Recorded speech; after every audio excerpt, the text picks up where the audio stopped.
In today's video, we're going to be going over the new 2025 Instagram algorithm for you to strategically grow and sell on social media for your business, right? And this is going to be for the new age that we're in, right? I'm going to be telling you the exact tactics I use to get from 1K followers to over 53,000 followers and get millions and millions of views for my own page. As you can see here, literally millions and millions of views here. 10 million, 1 million, 2.4, and I'm going to be telling you the exact things I switched up from before when I was getting 200 views to now millions of views, to millions of views after. So let me tell you how. So we're going to be going over the factors of growth, and then we're after that going to be going over the factors of getting sales and making money from your content. So let me first go over the factors of growth. And in this video, I'm going to be talking about the old versus the new algorithm and telling you the bad things that used to work and now what actually works now that we're in 2025 and beyond. So what doesn't work anymore is negative hooks and scripts, right? So a lot of people, when they were in their Devin Jatto era, they used to start off their video with like a negative hook, right? If you don't know who Devin Jatto is, he's just like he's like a viral creator. So basically, a lot of people used to start off their videos with really negative hooks, thinking it would make people get, engaged into watching their video. So for example, right, people used to say, you'll never make money if you don't do this, right? Or people used to say, you will forever stay broke if you don't do this one thing. Or you'll say, you'll forever stay fat if you don't do this one thing, right? Like, that is an example of a negative hook. It's just so corny. People also see through it and they think it's just so last year, and people simply just don't appreciate it anymore, right? People don't appreciate loading up their app and just getting flamed on Instagram, right? People are there to learn, and also with the high quality leads, they're not going to see you as someone that's going to change their mind. They're not going to appreciate it, right? But now the new type of hook is called a storytelling hook. So you want to start off your video with a story-driven hook. So let me show you an example. So let's just read this story, right? This hook. So he said, I scaled my video business from 8,000 a month to 60,000 a month, only to burn it down and rebuild it from scratch. Boom. That is such a good thing, right? Because it starts off with a story behind it, and it's so like, wow, why would he shut down a business making 60K a month just to rebuild it, right? Now, this is good because people are going to be hooked into your story and will want to know what happens at the end, right? Now, this creates curiosity and makes people stay. Like in this video, he said he burnt down his agency that went from 8K to 60K a month and burnt it down. That's going to be like, people are going to be like, why would you do that? And another thing is, when he starts off the video with a story-driven hook that's about him, it already separates him from the rest of the crowd, right? Anyone could say, hey, if you want to lose weight, do these 3 things. But people, like when they list out their own story, that is them separating themselves from the crowd. So that's why it really works. And it also connects emotionally instead of feeling forced. I want to watch that video because I genuinely feel so interested as to why he shut down his 60K a month agency. It's not like me saying, oh, if I don't watch this, then I'm going to get like so bad, like some stuff, right? And it feels real and relatable, right? Although it doesn't feel relatable in the aspect of, oh yeah, I also shut down my 60K agency. It feels real. Like you appreciate him for opening up and you're like, wow, I can't believe you're sharing this on social media, right? And anyone who follows you is actually going to be someone invested in you, not just because of some free tool that you gave away, right? So people who follow you are going to follow you because they like you and your story. Now, that's the mistake that I used to make with my content. For example, a lot of my videos that actually went viral, although they provided lots of value, a lot of people just followed me for the free tool. They didn't follow me because of me. But in my recent content that's been performing well, a lot of people have been following me for me instead of just seeing me as a free tool. So yeah, really, really incorporate your story into your hooks. Now, aesthetic and over-edited content. This is so like last year or so, like 2 years ago, right? So what used to work was perfectly curated, highly polished content, right? People used to be like, oh wow, this is so amazing, I want to watch it. But that doesn't work anymore, right? Now, people used to prioritize perfect lighting. They used to think expensive setups for the play, and they had really heavy edits. So let me just show you an example. Look at this. So this is what used to work. So boom, like this crazy editing. It looks really crazy.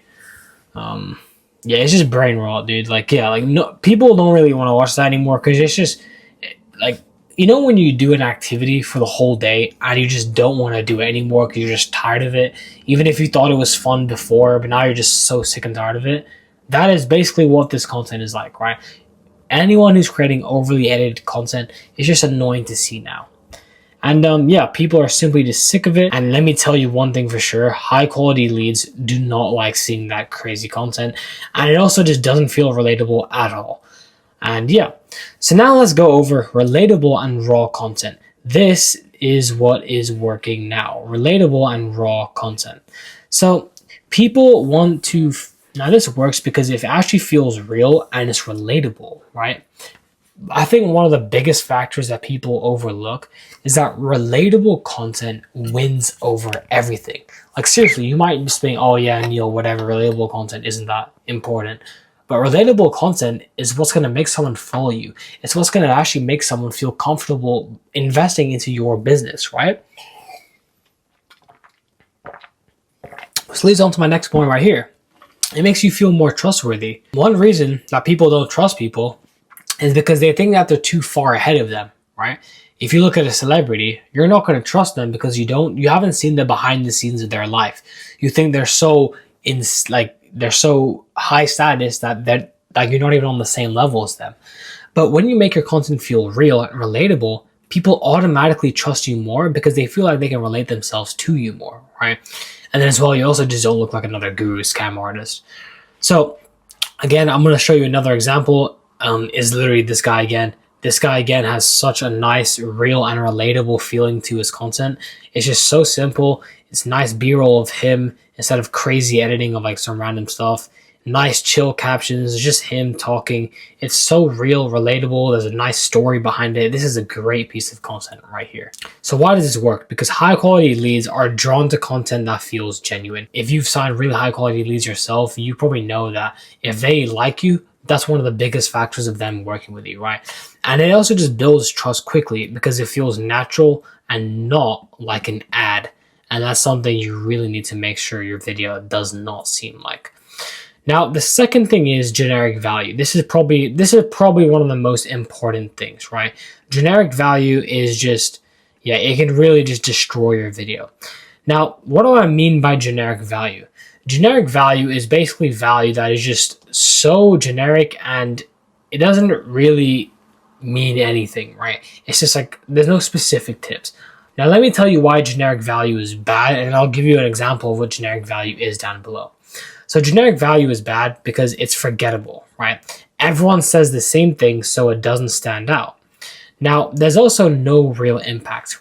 People can't apply it immediately to the scroll path. So for example, a generic value saying, hey, if you want to lose weight, go on the treadmill.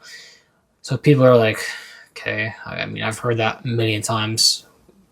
Okay, what is it? That doesn't help me in any way. That doesn't tell me specific next step or anything, right? And you can't gain any authority from generic content because it doesn't position you as an expert because it's basic. If you tell someone to just get on a treadmill, anyone can say that, right? It's just so generic. It doesn't mean anything. It's just valueless.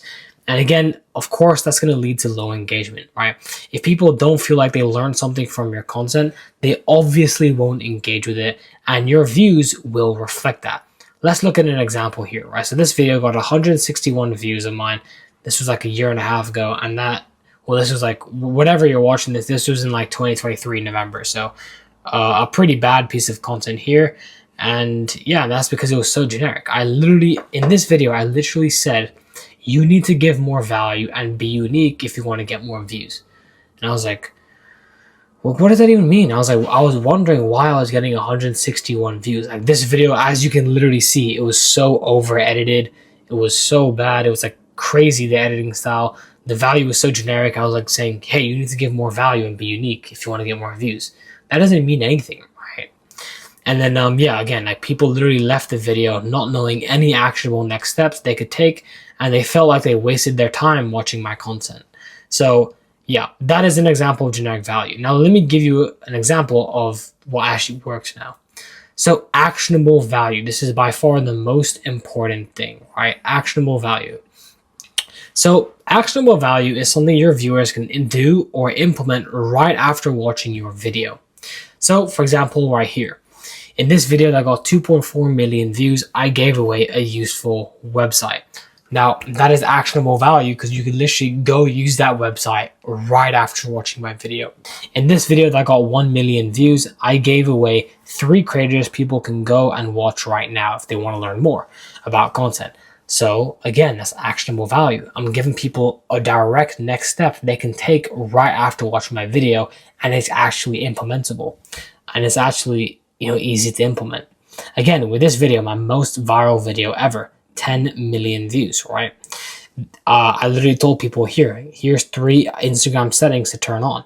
Now, this literally is the definition of actionable value, something your viewers can do or implement right after watching your video. So right after watching my video, they can go directly improve their Instagram account and their content by implementing what I told them.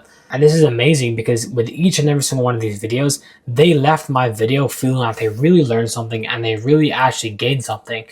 And when they do that, people will follow you for more, they will like the content, and they'll actually watch till the end of the video. And that's one of the most important metrics for Instagram pushing your videos, if people actually watch till the end. And so this is the difference between content that performs bad and content that performs good, right? So these are the factors of growth. And by the way, if you want me to build out this entire content system for you to get consistent high quality leads from it, then you can simply learn more in the description below on how I can help you build a dominant personal brand. So now let's get into the factors of sales, right? So now that we have the factors of growth nailed down, now let's get into the factors of sales and how to actually get sales from the content now. So the first thing is, a big mistake that I used to also make with myself is that I was only posting value stacking content. Meaning if you only give away value, you'll be seen as another resource, right? Not someone they will buy from. Now, just giving pure value away, you will be seen as a resource and just another creator in the sea, right? So you'll blend into the wave of creators. And this makes people not even know that you sell a product or service. And that's the worst position you could be on with social media. Now, this is where you want to start value stacking with your personal story, and you also want to start social proof stacking. So what is value stacking plus your personal story? So a big mistake that people make is just only talk about the value, right? So they say, here's how to get leads from your content, but you want to make it personal. So you could say, here's how I went from a depressed agency owner to booking qualified calls every day. Now, that is adding your own personal twist to it and actually making it a personal brand, right? You want to talk about your story as well, because that makes people be drawn into you instead of just the value that you give away. And then, this shifts your content from just being another tip to your brand being something people learn from, but also personally connect with, right? And this helps you build authority by making your story relatable. This creates connection, right? So people see you as someone they aspire to be. And this sets you apart, right? You're not just another creator, you're the person they want to learn from. So for example, look at this video here, right? I talk about how I went from a freelancer to now a really good agency owner. And that's just blending in my personal story and also talking about how to grow with content. And then social proof stack. So you want to really stack social proof to dial in your offer messaging and make it crystal clear to people what your service is, but also that you can 100% get them results. So that leads to money, right? So for example here, a video where I go over how I got my client from 13K to 90K followers. Another video where I took myself from these views to these views. And then again from myself from these views to these views. And then how I got my clients leads from their content here. And then again, how I grew to 40K followers. And this is just social proof stacking. And every single one of these videos, I also promoted my services. So that is really the whole content system of what works in 2025 now for getting growth and then getting sales. And to get a dominant personal brand, you want to be combining all these factors of growth with all these factors of getting sales. And once again, if you want me to do this entire content system and to get consistent leads from it, then you can simply learn more in the description down below. Or you can literally just DM me on Instagram your questions and let me know what you're struggling the most with about content so I can help you out. And so here's my Instagram. Any questions that you have, because I know you definitely have some, go reach out to me on Instagram. I'll message you back and answer any question you have. And I hope you enjoyed this video. Subscribe for more social media marketing content. And yeah, I appreciate you guys for watching. See you in the next video.